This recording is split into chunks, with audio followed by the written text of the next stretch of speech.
Sun Ra, a note on being out. Recently called, what is it called? Notes on the out and the gone. And that was a big expression in the 60s. You know, something was out, somebody was out, because they were not the usual. They were out.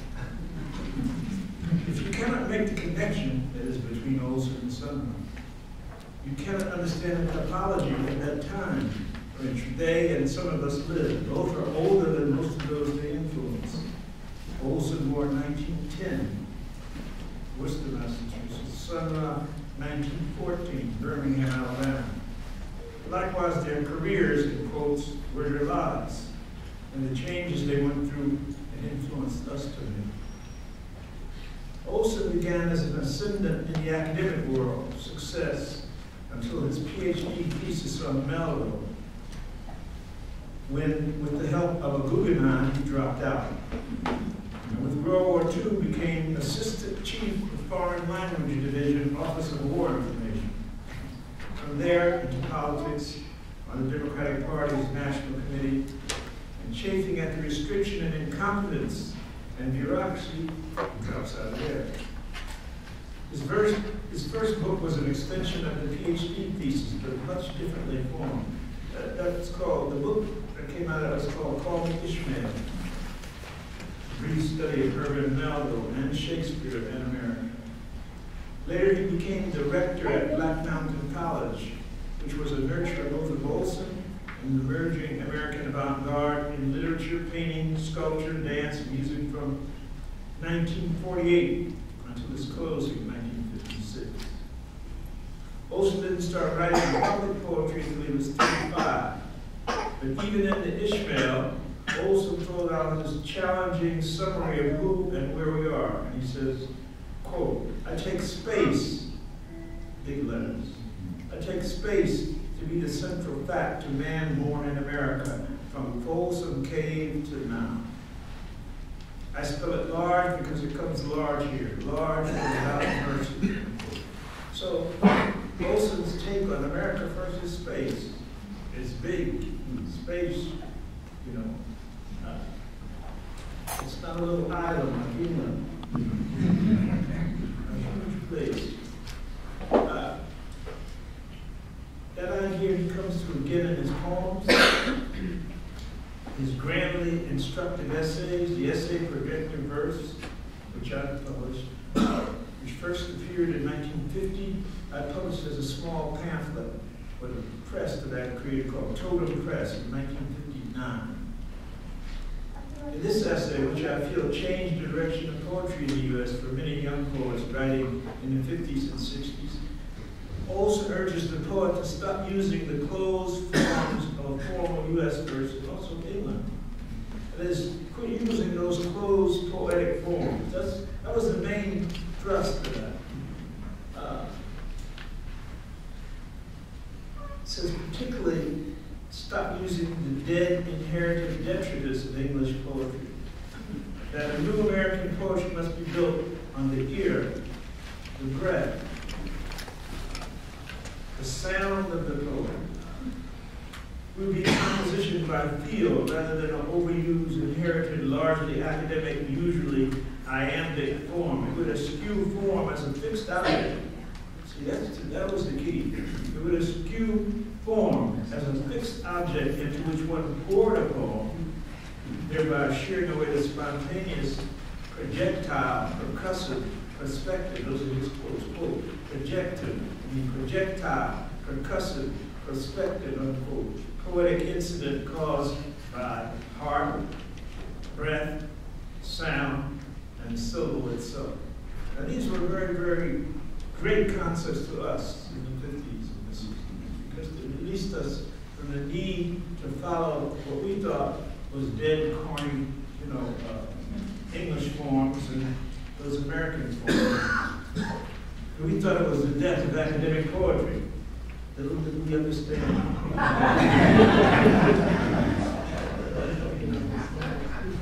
In other words, the poem should not be contained in a box of dead preconsideration. The field was the open space of all life and memory. The poem should be open, an experience of opening. That is, it should be open, and it should open your mind, your heart. The experience of opening the heart to the mind. And he says here, quote, this was much quoted by everybody, perception must move instanter upon another. One perception must move instanter upon another. Instant. As you perceive it, it's not one thing. The poem is moving as you're moving, breathing, hearing. And then Robert Creeley, the great poet, with an extension of that, also another black powerful person, quote, form is never more than an extension of content. Form is never more than an extension of content. That is, turn it around. Don't use the form to contain. The content must be principle. And any of these people, these formalists, and they abound everywhere. They always want to tell you that the form is principle. It's not the form is principle, it's the content. What do you say? You know, like you always say that to people. But what are you saying? And guess what we want? What are you saying? One of these early Maximus poems begins, quote, it was he, the figure of outward, he was there. He was the figure of outward extension.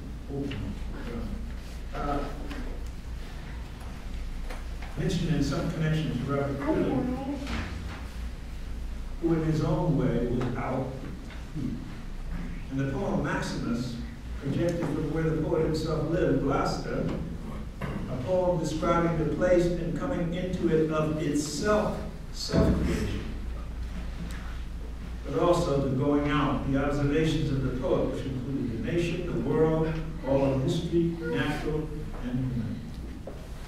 The poem breaks down the restrictions of the literary close verse, but even the form of its composition, reflecting newly the typewriter's use of creating a score, like a musical score. The lines are not like that. They're how you hear them, da, da, according to your breath, which Ginsberg set me on to when I first came to New York. It is the breath phrase. That was William Carlos Williams talking. The breath phrase.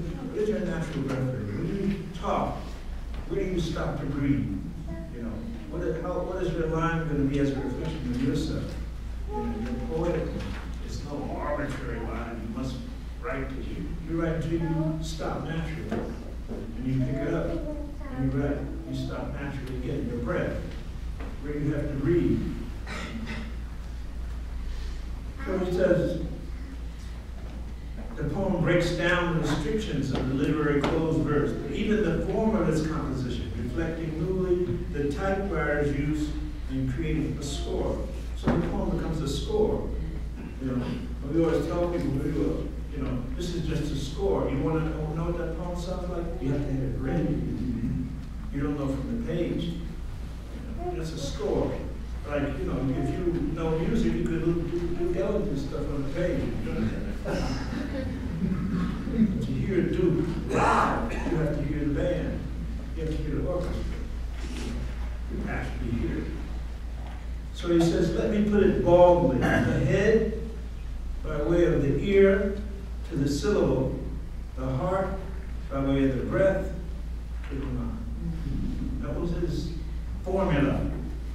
As he says, the head, by way of the ear, you hear it.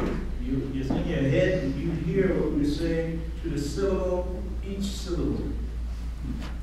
Then the heart, by way of the breath, to the mind. How long the line is, where it breaks off. Where it breaks off is how you read it. You don't know what it sounds like until you hear it. And why Maximus retired, he projected himself in that persona, a 4th century Greek philosopher of ethics. Taken thinly, it is a costume of sorts, but deeper, the projection of a particular way of seeing and thinking. It is Maximus, a 4th century Greek philosopher. Then Maximus is in Gloucester. This philosopher of ethics in Gloucester. Herman Sonny Blum is from Birmingham, Alabama. When at the height of his mystical summoning of space-time, the heavens, angels, and demons into the music, with such albums as The Magic City, we learned later that was named after Birmingham. Birmingham's official suffragette is The Magic City. We didn't know that. We thought something really sort of weird. He was talking about his hometown.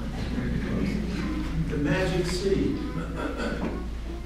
So that as Sun Ra, even the city of his birth, could be given other amazing qualities. So that's a parallel again. Gloucester for Charles and Birmingham become magical places by the fact that they named them that. But the music he created and the persona he had thrust into the world is the same. It is the parallels that tie Olson and Ra together, that they both exerted great influence over American art during the 50s until he was dead. Olson died in 1970, Sun Ra in 1993.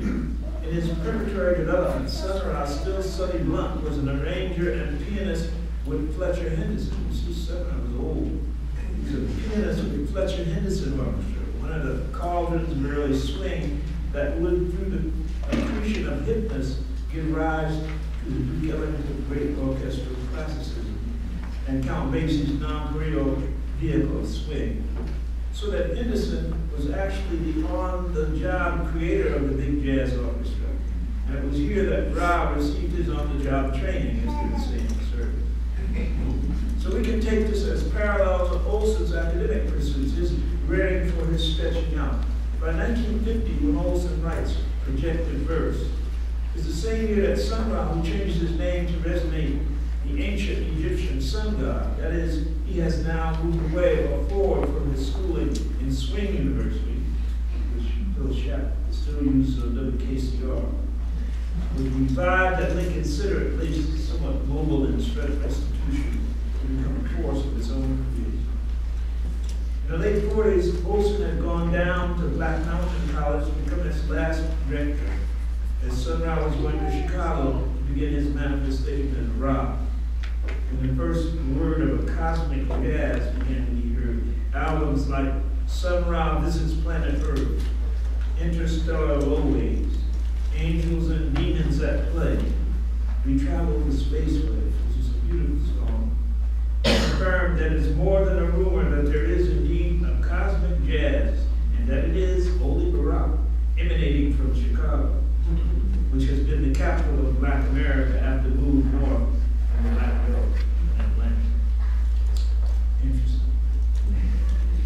What is interesting is that Ra's whole projection is like a black mythology. He even called one of his orchestras, ARK, orchestras, Sun Ra and his Myth Science Orchestra. Olson and his use of his home Gloucester as a place to build a history and a mythology that in essence wanted to put, as he said, quote, put the hinges back on the door. So that we might go back and forth in a living history of space as well as time to begin to know ourselves and the place we are. I think I hear the spaceship now. We ask to go somewhere. Now, Ra would don a costume. In fact, by the time I first saw him and the orchestra in the 1960s, when he played, they were completely outfitted, as if from that vantage point, from outer space. You can see the planet and its people and its problems from a higher viewpoint. If Olson would speak from an ancient philosopher's persona, yet be rooted in the day-to-day livingness of Gloucester, Massachusetts, an old fishing village, which also fueled, and which he had been fueled by his passion for Melbourne, as well as his terror and resolve to remove himself from the evil of the white whale, years imperialism. His pursuit had demented Ahab and would destroy the ship named after a Native American, the Pequod, and his multinational crew. So what Olson says here, he says, quote, in the midst of plenty, walk as close to bear. In the land of plenty have nothing to do with it. Take the way of the lowest, including your legs. Go, contrary, go, sing. This Mexican song, that dude who wrote that book was Mexico, his name is, saying that Olson was imperialist. It's just have to read that passage. Quote, in the midst of plenty, walk as close to bear. In the land of plenty have nothing to do with it. Take the way of the lowest, including your legs. Go, contrary, go, sing. So that Olson would remove himself to the isolation and poverty of Gloucester, while Sunra would remove himself from the planet itself.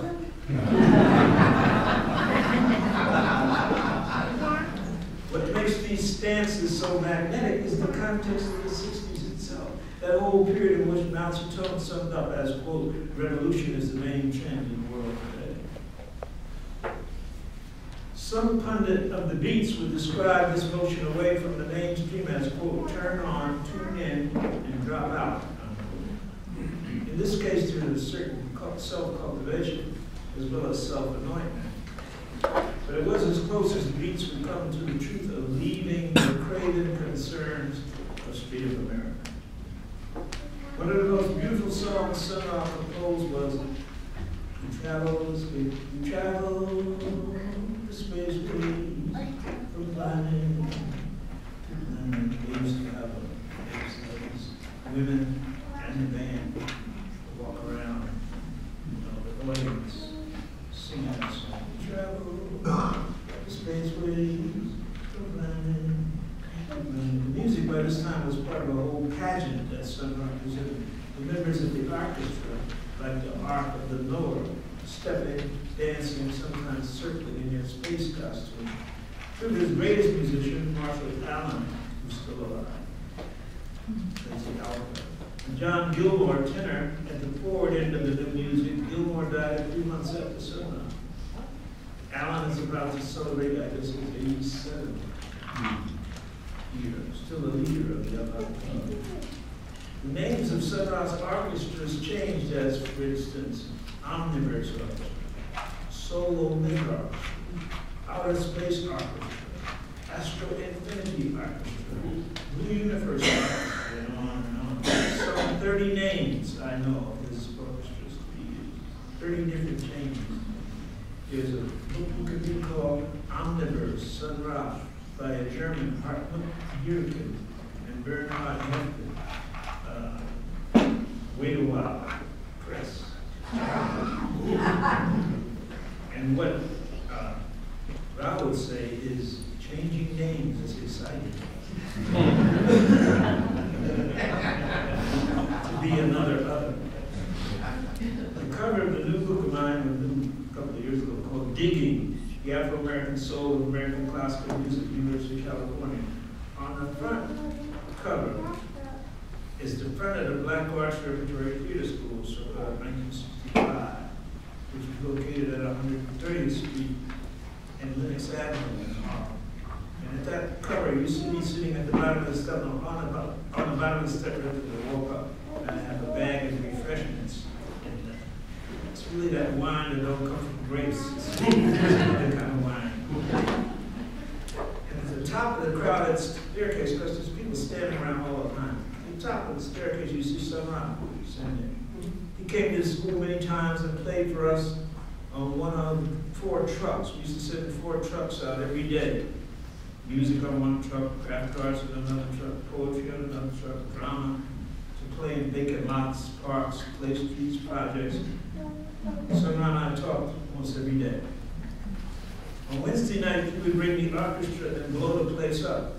Ra was the first I had seen use the synthesizer, which he called a space organ. Then he had a synthesizer with tubular lights put on it, and it shined bright colors for high notes and dark colors for low notes. This was the first light show I witnessed. Sometime before Billy Graham copped in San Francisco and used for his rock show. That's where it came from. So he said,